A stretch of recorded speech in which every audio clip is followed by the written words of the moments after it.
Fellow tennis nerds, I hope all is well. Today I have some distinguished guests with me. Dennis Fabian, you know from before, Global Business Manager at Head. He's also joined by Global Product Manager, Maximilian Bauer. And we're going to talk about the record player in the screen there. You might see it if you're watching this or if you're listening to it. It's a really cool record player, but we're actually going to talk about the Head Extremes, the new rackets that recently launched. But first of all, how are you guys? Doing really well. Thanks to be back here on your podcast, on your video cast. Like always nice talking to you. And we also watched your reviews already on the Extreme. That's why we thought like, why not having a chat with you about it? Sounds good. So explain the record player. It looks really cool. It has some extreme design on it, right? Correct. So like, I don't know, like probably everyone has followed a little bit our postings on social media and our webpage and stuff, and see the entire communications campaign. And as everyone hopefully by now is aware that our Extreme silo is a lot about power and spin. We thought like, why not doing something different? Why not looking a little bit outside of the box? And as we have done some improvements on the rackets and specifics also on the sound, we thought like, why not collaborating with like a legendary brand like Technics. I think a lot of people know Technics out of the DJ record player, and this is the original DJ record player where we collaborated with Technics to create this special design in the communications look and feel of the Extreme racket. And we actually use this right now like around the globe. We showed it at our sales meeting with some music spinning, so for good sound. Our dream still is to have like the racket sound on the vinyl and then playing it to people, but we're working on this one. And Max and I, we just got back from our spin around the world, more or less, because we flew around the world for the Extreme launch. But Max can maybe tell a little bit more about this one. Yeah, exactly. So it was pretty nice. We visited some of our key markets and promoted the Extreme a little bit. And actually, this record player also played a crucial role in this one, because in Seoul, South Korea, we had quite a nice launch party promoting the new Extreme launch. Yeah, spreading the word a little bit about all the updates. We did lots of consumer experience days all over the world, like listen to the feedback of consumers. So we have all that's ready already for the next generation of Extreme. And the other feedback is really positive so far. So I think we've done a pretty decent job on the upgrades, but yeah, sure, we'll talk a little bit more about all of that. Yeah, it's cool to travel, and I think it's nice to see tennis in different cultures, right? That's quite important. So what were your thoughts about re-engineering this update? Because it's becoming more and more important line in your racket silos, I guess, like with Prestige being lower in power and this being what players look for more, like extreme power, extreme spin. It's more the modern game. So what do you like think about when you go looking for the design or for improvements to playability? Do you look at lots of feedback from players for the previous generation, and how do you do that? Well, overall, what we are trying to explore more and more as well is, that's also linked again to the record players, the sound. Like when we listen to, for example, when you do your reviews with Henrik and with other players, like with Nikki, or if we look into the US, where also a lot of podcasters and video reviews are done, we hear a lot, and this is not Extreme specific, this is tennis specific, that we hear a lot on like, well, the sound of the racket, the sound of the impact feel. And we believe that the frequencies of the string bed with the ball impact, the swing speed players generate, all of this has a lot of like implication or impact on how somebody perceives the tennis racket. And that, like, especially on the Extreme, which is a powerful frame, we believe that we need to tweak it. We need to get it a little bit of modern twist, a little bit of a more modern update, and not that kind of pingy, nearly rattling sound that maybe the previous generation, at least out of our perspective, because everything I'm saying is always very subjective, right? Like, this is very tough to judge, because like, I can't tell you how you hear something or like how you feel something, or anyone in the world. So that's why we need to be also very honest. So all the feedback is always super important. So we looked into this, and so we made some major updates actually to the Extreme line, where a lot of people sometimes believe we just put new colors on it and all of this. But this one in particular has been it has been quite a journey to find the right kind of bits and pieces that we wanted to adjust. And also the testing was super interesting. And also for me, being in the industry for nearly 20 years now, it was a very eye-opening testing period. But like I let Max talk a little bit about the technical details about the testing process. But a lot of things have happened with the Extreme side by now. Yeah, the Extreme is also really a fun racket always to develop, because I think one nice thing about it is that it has a very clear positioning. So it's really all about power and spin, and definitely lies on one extreme spectrum of the head universe for a racket. So this is always cool to develop, because it's very clear what kind of target you have. You want to maximize spin, you want to maximize power, and then we will nail this crisp impact level is already known for. And yeah, as Dennis mentioned, like the testing was a huge part this time. We did lots of consumer testing, lots of subjective testing, with some lots of feedback, and not only focusing on actual ball speed and power, but also trying to really optimize the perceived power of the racket comes with, as about to with the sound. And yeah, the playtest for us was really also very fun, because it was as clear as ever before. So this was a test outcome which made our jobs very simple, because it was so clear, something we have never seen so far. So all the updates we have done basically delivered a result that was very clear. So we tested with 24 testers in this run. And actually we have one nice test where we can identify if players even feel a difference. And we figured out that 23 out of 24 players actually identified the update and what's new. And then all of those 23 players also preferred the updated version of the game. So this was something very nice, which made us very confident of the updates. Not only head people, right? Like, so for the audience, it's important, like maybe to know, we're not celebrating ourselves all the time with the testers. It's like we go out. Because that's, I think, pretty crucial, because I can see already comments, well, like if they have 24 people out of the head office, obviously they all love the head product. That's not the case. So we really go out and we test with players that play all kinds of rackets, but we try to focus on the target group, like players who actually play a powerful racket. And I guess everyone knows our competition here, like the Pure Arrows of this world, the Ezols of this world, which we are tackling. When you engineer a racket for spin, like what are your properties you're thinking about in the racket? Like, I think the first thing that comes into play is for sure the string pattern. So you can do a lot with the string pattern, and not only the numbers of strings, but more importantly, even the spacing of the strings. So depending on where the players hit the ball, you want to make it more open to improve the spin potential. So this is something we've been looking into. But at the same time, it really comes to the grommet sets as well. So the way the grommet holes are engineered, you can maximize the spin potential by allowing more movement of the strings, basically. And then it's also a lot to do with the material of the grommet sets, because less friction of the strings with the grommet material also allow more spin potential in the end. And this is what we really focused on. So we updated the material of the grommets, which has a crucial impact on the sound of the new Extreme. So it really gets this crisp impact feel spot on. And at the same time, we improved the spin potential of the racket with this update. But truth to be told, did you feel it? I feel a difference. I'm not sure. As you know, maybe you've seen my review. I'm a fan of the Extreme Tour previous one, but that's like, I think also a very personal thing. So I felt difference. I felt difference in terms of like better dampening, bigger sweet spot. I felt like the racket felt more solid. Like the other one, I have to add weight, right? So my old Extreme Tour, I add weight to it. This one, I didn't need to add weight, right? But still, like, I prefer more vibrations probably, because it might be muscle memory, whatever. But if I look at the comments on the YouTube video, most people seem to prefer this one. It's quite clear. So it shows how personal it is, you know. It's just like me going back to the one that's, okay, I feel a bit more connected to that one. But then I get in the comments, like, people are like, no, but the new one is better because I get more on the ball. They don't need to have any weight, but I already have my weight spec'd up and everything. So it's tricky as a tester sometimes to just give it like exactly what you want in a racket. It's like, because it's such a personal thing, you know how that is. So, I think it's been received very positively in the comments, but I still kind of want to go back to the old one, because I that's my muscle memory.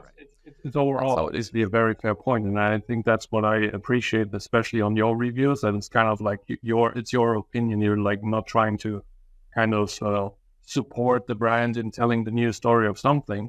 But that's why I was curious to hear. And again, it goes back to what I just said. It's all subjective, right? Like we can only also make decisions based on, let's say, statistics where we do testing. And if it's 50-50, that's obviously more difficult for us to make a decision. But on this one in particular, as Max mentioned, it was like really so obvious.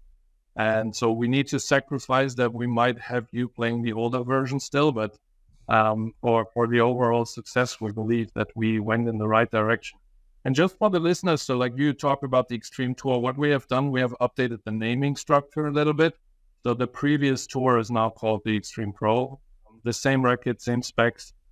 So there's no major difference.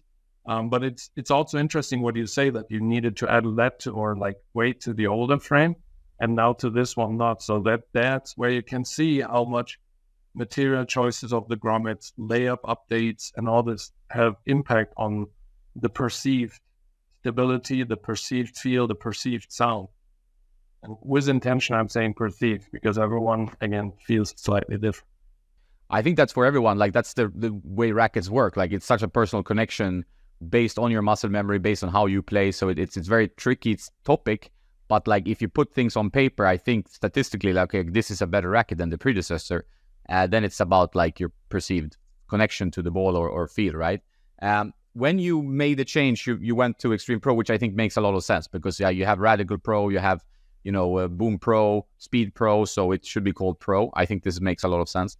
But you had an 100 square inch racket before that was like a heavier version with a denser pattern called the Extreme Pro. Will we see that back in some markets for people who like it, or is it just too small of a niche? It's an Italian SMU, where we call it. So this racket in particular is still available in Italy due to the fact of Matteo being very popular there.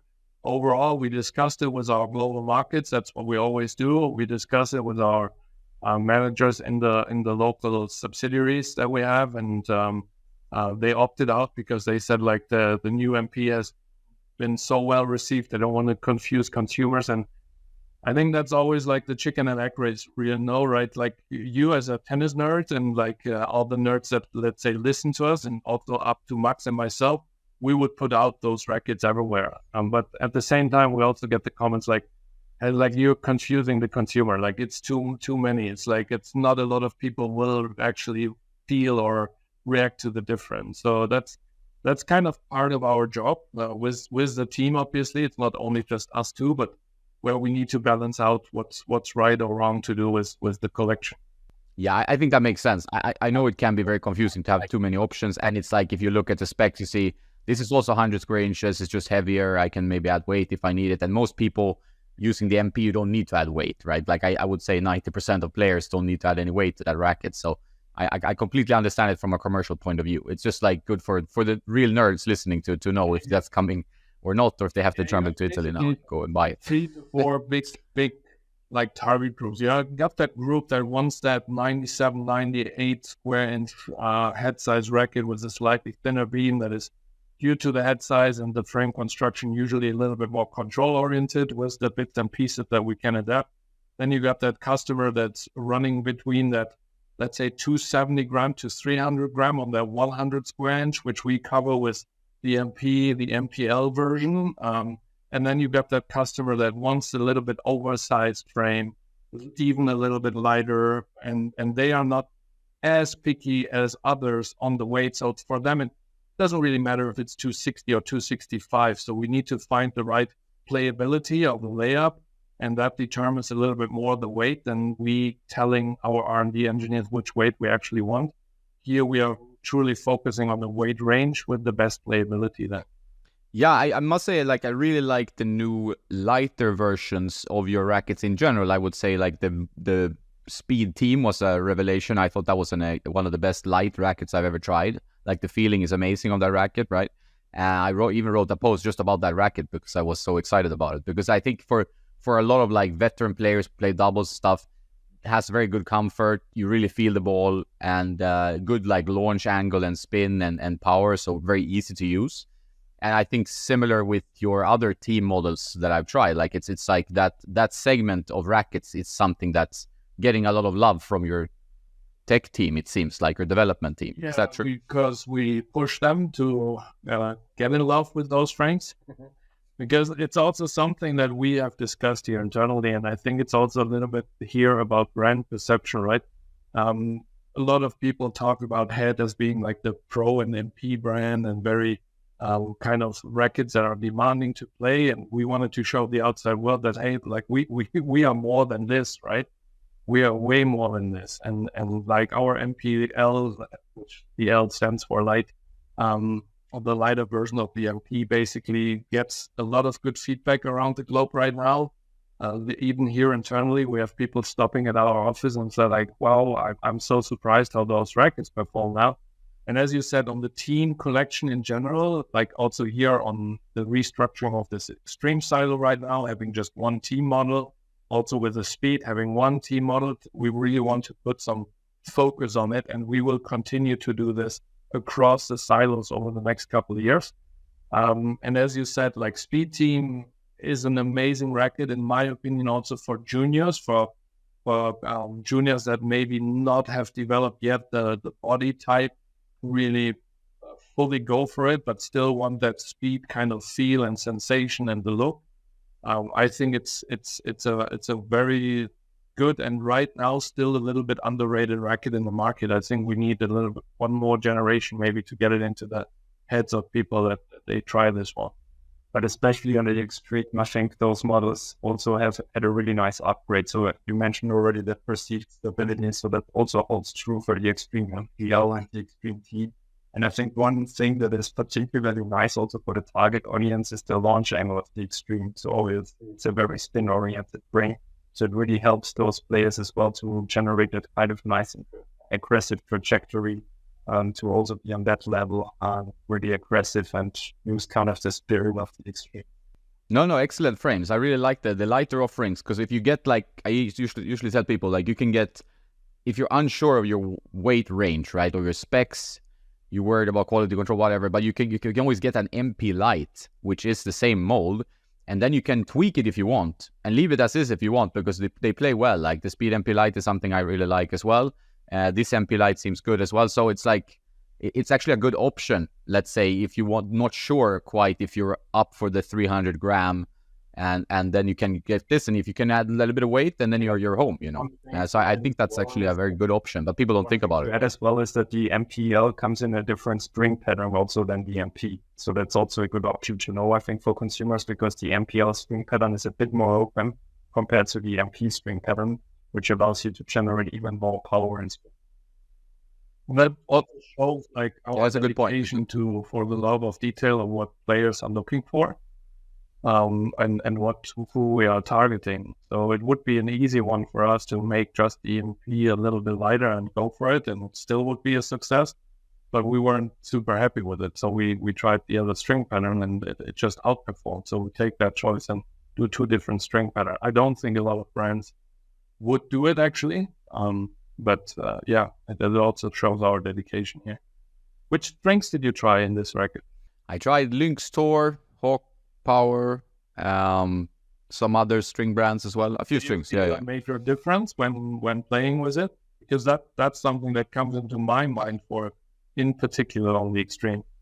Yeah, it's quite string. I feel like with the right string, it plays better. Like with the wrong string, it's a bit string sensitive. That's something I noted. Yeah, exactly. Some rackets are like that. It's just how it's like a personality in the racket. Which right? it's a very good point, because like when we were out traveling, for example, we were at Tennis Lab in Australia, and we had some discussions on strings, and also here, like I made, like as everyone can imagine, I was pretty sensitive on what they do with the string setups on rackets, and I think, in particular, for example, the Extreme Pro Former Tour is pretty sensitive, which is a good thing, because you can really kind of dive into it and how you want the racket to perform and how to feel.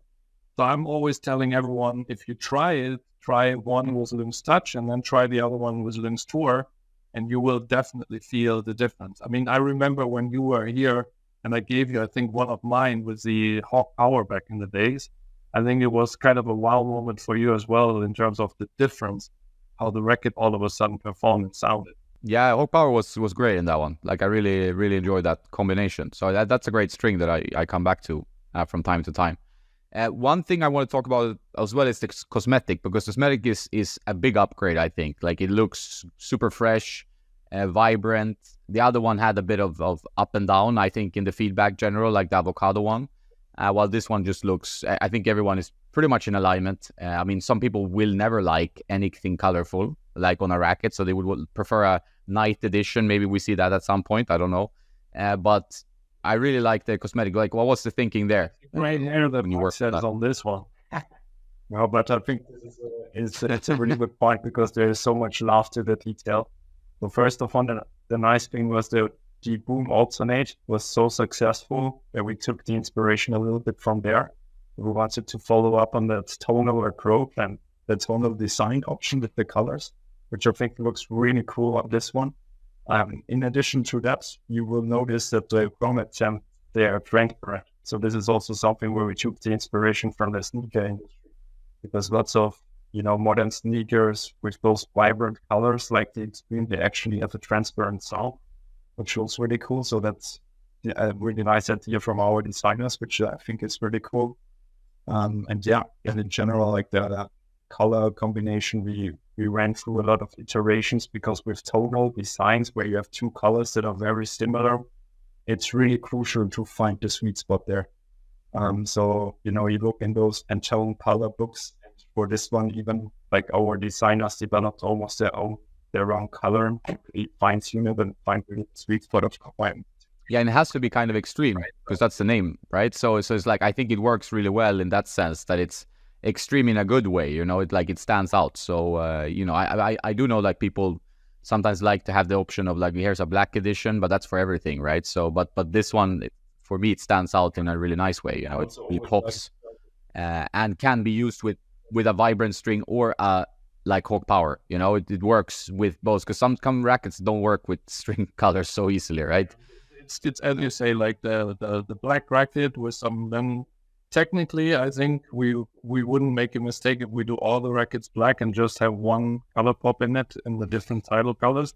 But all the year, like it's also kind of interesting to see people are asking, like, what we see in comments, what we get from retailers when we travel and stuff. They're like, oh, we tennis needs something new, tennis needs something fresh, tennis needs something like. And then we believe that we are also one of the brands that are in a good position to do it. We have the confidence to do it as well. We believe that our target audience is expecting this from us as well. Plus, we have the beautiful names that kind of are linked to doing something extreme or radical, So everyone can also stay tuned what's going to happen next year, because that's going to be story to be continued. So it's going to be interesting to see how people will react. That's good. Sounds good. It sounds exciting. When it comes to a racket success, I mean, obviously it's important with the endorsed players, right? And we've had Berrettini, who is one of your, I guess, the biggest name using the Extreme. You have Fokina, you have Gasquet, obviously. You have a bunch of players like Struff. But Berrettini has now... Don't forget about the last Wimbledon champion in women's. Krejcikova, yes. So I was getting there, yeah. But for, like, example, Krejcikova now won Wimbledon. Berrettini, he has won 2 titles, like, really recently, right? So do you see that kind of when a player does well, do you see the trends in sales or in general interest? Or, I mean, you should be pretty happy with the timing. Like, you release this racket and then Berrettini just mops up parts of the ATP tour, and it's back in business. Couldn't work any better. You couldn't ask for more, right? Like, you have players that endorse these kind of styles. You get the visibility, and especially with this kind of design. I think if the racket, in this case, that's a good link. If the racket would have been black, probably, maybe like the majority of tennis players wouldn't have realized that there's something new. With this one, for example, it stands out on the court. I'm sure people watching it on the court, like what we heard from Kitzbühel, for example, people went from the stands into our booth to kind of ask what he's playing and if this is new and all this stuff. So, I mean, that's the whole logic at the end of sponsoring athletes, right? And working with athletes or brand ambassadors, however you want to name it. But definitely it has a positive impact, yes. Do you now have a new updated CPI scale that I can use? Max can talk about it a little bit. We have something new, Yeah, so it will primarily be introduced in 2025. So we have it in our catalog, which we mostly use for retailers, to show all the products and update. We also want to really use it more and more in the future, also to just facilitate the process of buying a racket and really finding the right racket. And what we did for the new benefit structure is basically taking a step back and really asking consumers what they want from a racket. So when they go into a shop and buy a new one, what are the kind of parameters they're looking for the most? And obviously, as we all know, it's about power and control, which was also the reason why we introduced the CPI. But sometimes it's not only like this one dimension from a lot of power to a lot of control. Sometimes there is much more to it. And therefore, we also looked a lot at spin, which comes into play mostly for the extreme, obviously, and also the touch and the impact feel, kind of comfort that players are looking for. So we use those 4 parameters to come up with the heads to a racket compass, where we position all of our 5 main silos. So we basically have one scale, one axis, which is about power and control, and then we have another vertical second dimension of touch and spin. And then basically each franchise of our rackets has 2 of those attributes. So the speed really sits in the center of the head to racket compass, and it comes with precise power. And then we have each racket in a certain corridor. So for example, the gravity comes with control and touch, the radical comes with precision and spin, and the extreme comes with power and spin in the future. So this is the future way of positioning our silos and really facilitating retailers in selling a racket and telling the consumer what the racket is about, and also just it's a perfect quick orientation for consumers to find the right racket franchise. Yeah, I think that is one of the key things. I mean, knowing from my point of view, is to highlight for the consumers, okay, I'm let's say a lot of players are brand loyal, so they I always played head, I'm gonna play head. I like the grip shape, I like the control I get from head rackets, feel whatever. But then you have many rackets, as we talked about before, and now all the brands seem to have many rackets with new silos coming and so on. But then it gets more confusing for the consumer. So the more insight you can get at a glance without maybe reading a bunch of reviews and stuff, I would say the better. And the brand that can do it the best will probably win a lot from that, because it's like an easy oversight of just, okay, some people will definitely go for, oh, Novak is my favorite player, I get a speed. Or Berrettini is my favorite player, but for players who are a little bit more into their own game and want to improve, I think it's good to have this kind of visualization. How do you plan to kind of roll it out? Will it be a part of your marketing? So initially, the plan actually was to introduce it in 2026 with the new collection, and obviously have it on the racket, shops and everywhere. But when we presented it to our sales team globally, the feedback was exceptional. So it was so good that they were asking, we need to bring this quicker. It's such a nice orientation. It's so good. It makes so much sense. And therefore, we will already start talking about it in 2025. So as I said, it will be in the catalog. We will introduce it on head.com to really give the orientation and inform our consumers about our products. And we will use it a lot on social media. We will explain a lot where it comes from and where bottles position themselves as well. So there will be a lot of nice content about it to really make it simple for all to pick the right one. And I need to re-emphasize what Max is saying. You rarely have situations where we are presenting in front of, let's say, 20-25 general managers of all the countries and stuff, where they kind of also are aligned on that's what we need to do. That was a big relief for Max and myself as well, to finally have found something that everyone bought into, and we will expand it as Max explained all the detail. And to add on to that, I think it was really a feedback for us that it's difficult to pick the right head racket and to really find the right racket in our range. And there are so many models, but we have a lot of models, yes, but every single model really makes sense. There is a really precise consumer for every single model in the head range, and every single racket makes a lot of sense. So this was for us really crucial to find a way how we can really communicate that and make sure that also every player really finds that one racket that is perfect for him. And sometimes you unfortunately have something that kind of gets stuck in people's head about something, whatever, head has too many rackets. But if you really dive into it, we have more silos than the other brands, but not even that is true anymore. If you look what Wilson is doing right now, what Yonex is doing. So, and then if you go into depth, I think we are probably even right now the most streamlined and most kind of targeted kind of collection that you can get from us. And I think and Max and I can't actually wait for 2025. We actually would want to launch this now, what we have in pipeline for next year. Then it actually even makes more sense of what we keep doing.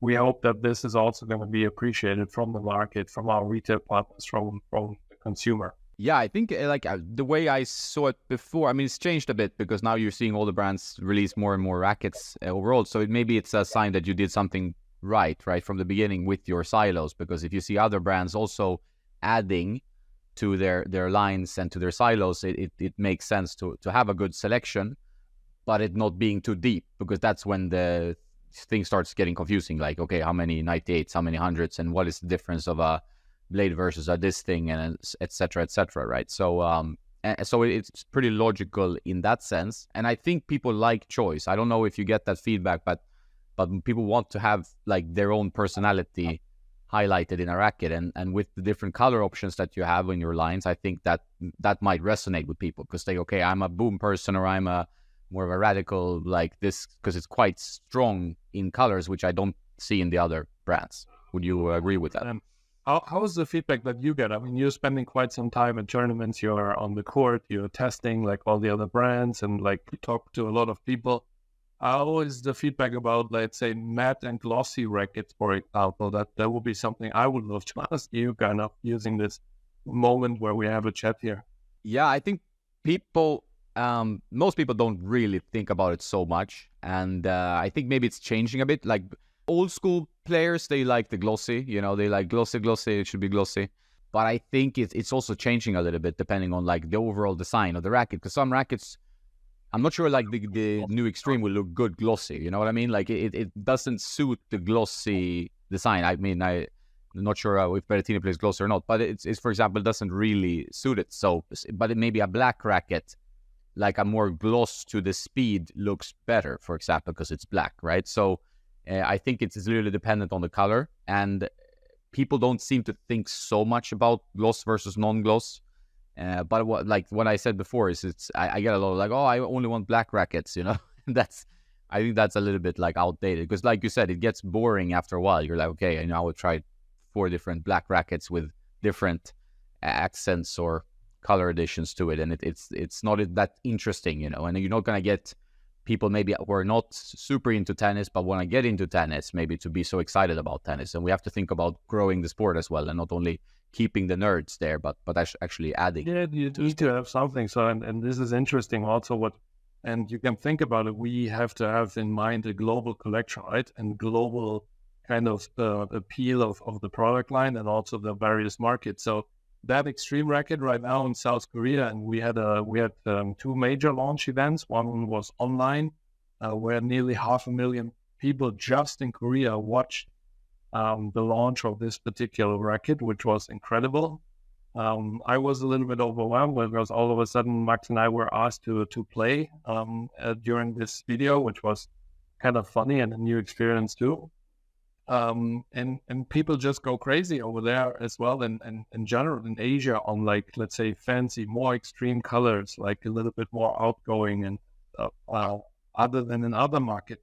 But again, here the beauty sits in our entire collection, right? Because we can service pretty much from a taste perspective, from a color perspective. I think we put ourselves in a really good spot, that we have a good variety of a little bit more conservative, a little bit more extreme, a little bit in between. Obviously, we can't always have every silo and every taste and for everyone, because then it might get really a lot of rackets. Yeah, I can understand that. And it's interesting to see different cultures. I think sometimes it's easy when you're a European guy sitting in Europe to be like, the European market is all you think about, which is kind of old school market in my experience. But there's like tennis is growing in Asia, it's growing in the Middle East, it's growing in new markets, right? And that the different tastes, different approaches to tennis.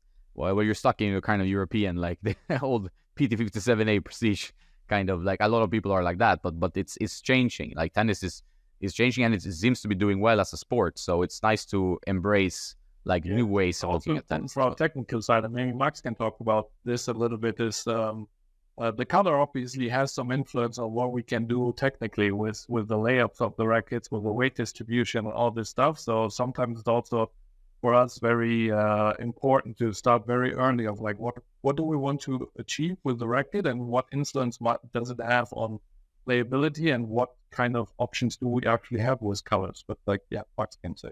Yeah, it's another good point, because that actually leads me to one of the upgrades that we forgot talking about. But maybe before I talk about that, also one point in addition to having the 5 silos and tennis, you just said it becomes more multicultural, new markets grow and grow.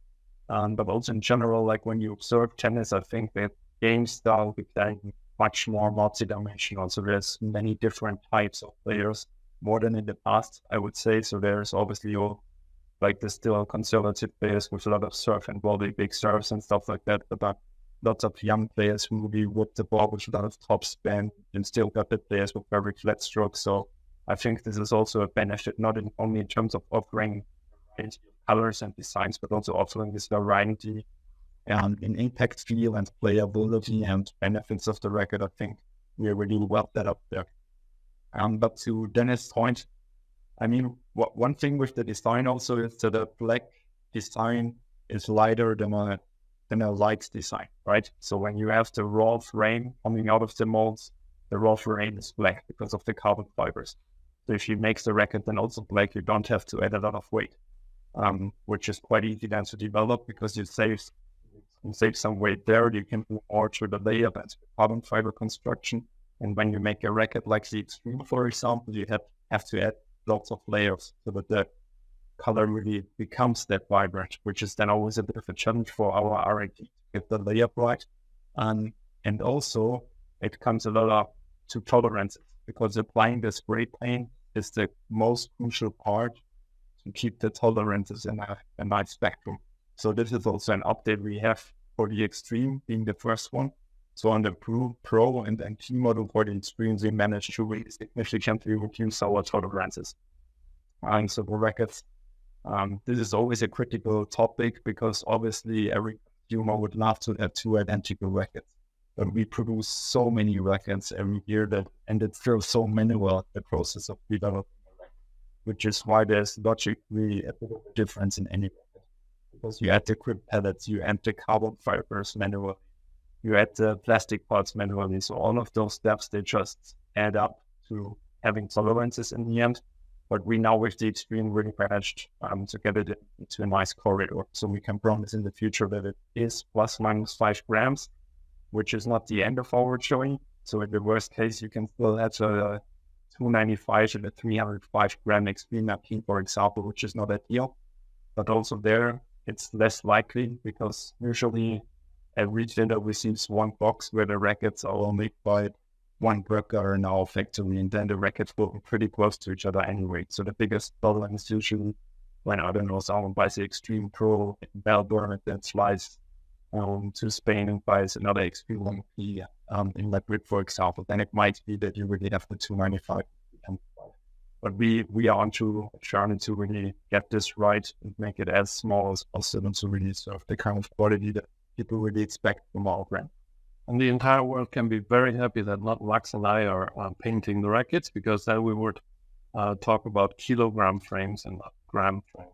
It's last time we were in the factory, we always do this, and we always believe that every single time we would get better, but we are always struggling. So it's very impressive what people can do with their hands and hand-eye coordination on painting a tennis racket properly with all the details.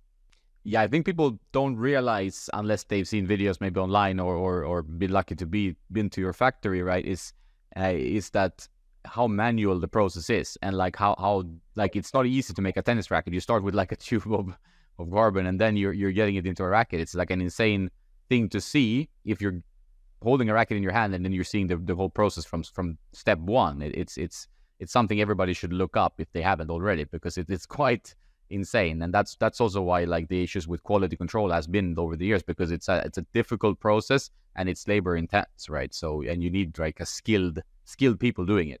It's for machines always. Sometimes you hear it like on forums, you read like manufacturer ABC, whatever, they have a shitty QC or this paint job and stuff. It's like it's human made, like mistakes happen from time to time. We try to avoid as best as we can. Everyone does. Nobody likes to do mistakes, but it just happens. It's just, I think, how we are as humans, right? And sometimes I'm a little bit disappointed when people put it out very aggressive and kind of, I think some might even ask themselves if they have never done something wrong, then it's fine. They can shout out, but yeah. If you ever painted a racket, you know what we are talking about. Yeah, it's a tricky one. When it comes to now looking ahead for future of the rest of the year, is there more releases coming up from Head? Anything you can tease? And what's the future of like Oxetic? Now you're in Oxetic 2. Do you see like working more with this technology deeper into the years, or what's in the works, without saying too much, I guess? A little bit about the technology maybe, and about the teasing. Yes, there might be something coming up around maybe right after, during US Open. Some people might spot something. There are already some rumors out there on certain forums about one particular racket and a particular head size, which we are super excited about, because there's a lot more to it than just this, what's out there as a rumor. So we are actually, that's why I said like we want to fast forward actually to 2025, because this one is going to be like, from everything we hear from our global teams where we did our sales presentation and stuff, like the excitement is already up there, which is super motivating to see. But I let Max talk a little bit about the technology and what we are looking into. Yeah, I would even like to fast forward to 2026.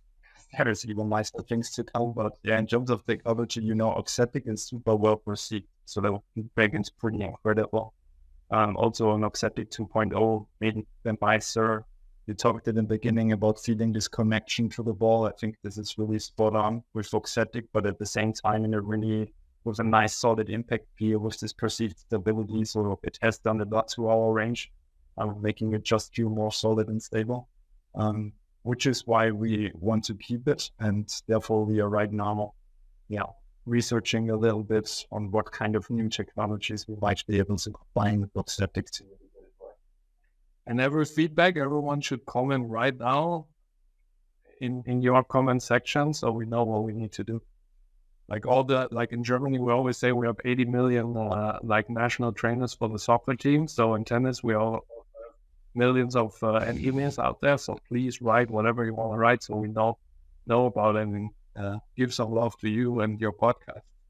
Yeah, I think people like to comment on stuff. That's generally what I see. I think I never wrote a YouTube comment, but people like to write YouTube comments, so it's good. So I usually encourage it, but sometimes you can get some interesting stuff in the comment line. But as long as it's like, it's with every kind of feedback. Like if you get constructive stuff as a manufacturer, as a person, as a content creator, whatever, it's fine. But if it's like just destructive and pointless, it's a bit, you can leave it to yourself, right? But it's constructive, it's interesting, and something to be gained from. Absolutely.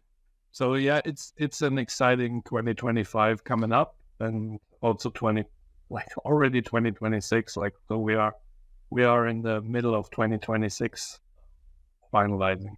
When it comes to your timeline, like your planning, like how difficult is that? Like I can see it from a company point of view, like to plan your releases for a new racket or a new shoe or whatever, to like, okay, when should this coincide? Maybe other brands will do something. When will we do the next release? Because you already have, like, you're already obviously planning years ahead.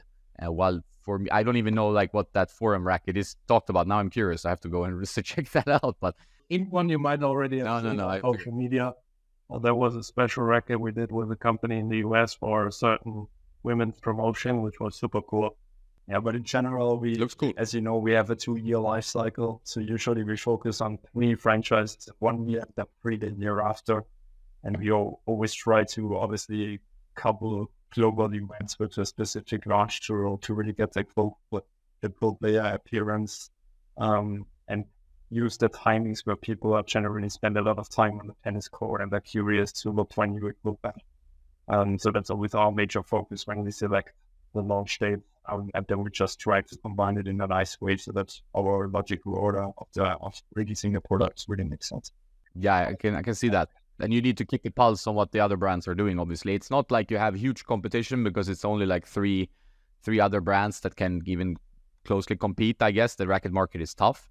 But obviously with strings and stuff, it gets complicated, you know. Is there any new strings, Dennis? That's your love child. Is there anything that we should look forward to some updates this year next week or next year?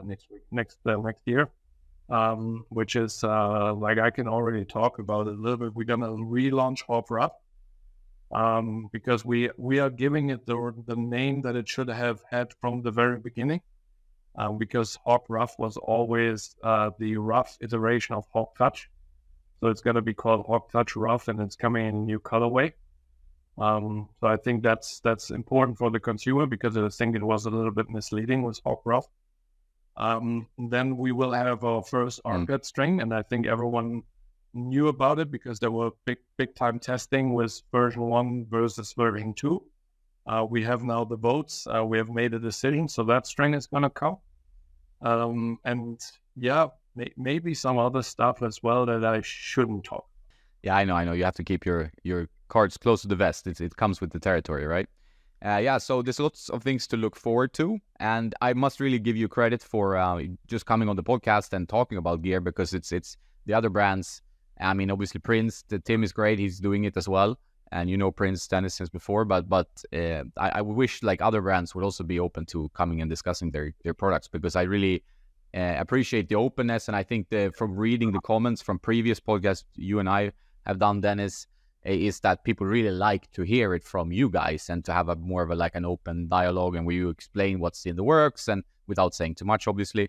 While I'm a bit disappointed that some other brands, they don't want to proactively do it because I think it can really benefit them and the tennis nerds out there. And I can only take it back to you, like a big thanks that you give us the platform to actually communicate, because for us it's very tough to sometimes communicate directly, let's say, with our consumers, right? Like, yes, we do market travels, yes, we talk to retailers, we have selected groups, but here we don't even know who is going to listen, who is going to like dive into this. Maybe the other brands are probably looking into it as well. And it's not about us, about Max or myself. It's truly about the brands and why we want to give everyone a sense and a feeling of like the passion we put into this and that there is a thought process behind every single product. Because as I said, like a lot of comments, sometimes you can get a little bit frustrated also here because they just put in new color there. This is not. That would be easy. We would be mainly on vacation if we could do this because you just need a designer, not people like us anymore. And that's the reason why we are here, why we love what we do, and love talking to guys like you and others at any given time. So, yeah, thanks. Thank you. Thanks for your time today, guys. I know you're in a busy schedule, so I don't want to keep you hanging too long. Good luck with the launch. Good luck with the upcoming things. I'm keen to test new stuff coming. Strings, shoes, rackets, but exciting times to come. Thanks, Jonas.